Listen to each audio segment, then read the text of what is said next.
তো গাইস, আজ আমি তোমাদের সাথে ওটসের দারুণ একটা হেলদি রেসিপি শেয়ার করব। সেটি হলো ওটস খিচুড়ি। তো তার জন্য আমাদের প্রথমেই লাগছে ওটস আর 2 রকম ডালটাকে না আমি একটু ধুয়ে রেখে দিয়েছি।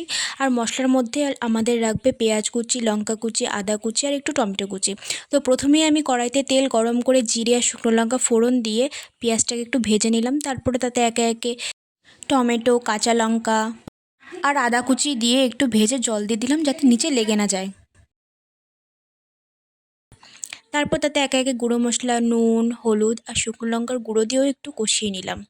মশলাটা কষানো হয়ে গেলে তাতে ধুয়ে রাখা ডালটাও দিয়ে আরও কিছুক্ষণ ভেজে নিলাম। আর ডালটাকে না বেশিক্ষণ ভাজার দরকার নেই, 2-3 মিনিট ভাজলেই হবে। তারপর তো ওটসটা দিয়ে আরও কিছুক্ষণ কষিয়ে জল দিয়ে দিলাম।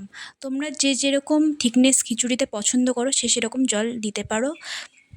আমি এখানে পরিমাণ মতো জল দিয়ে লো ফ্লেমে 15 মিনিটের জন্য ঢেকে রেখে দেবো।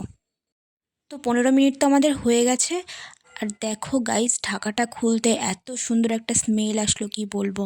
তোমরা বাড়িতে একবার হলেও রেসিপিটা ট্রাই করে দেখো। এটি যেমন হেলদি তেমন টেস্টিও হয়। তো ওটসের খিচুড়ি তো আমাদের পুরোপুরি রেডি। এবার ভাজা জিরে গুঁড়ো দিয়ে সার্ভ করে দেবো। তোমরা যারা নিজেদের ডায়েট চার্টে এমন একটি রেসিপি রাখতে চাও রাখতেই পারো।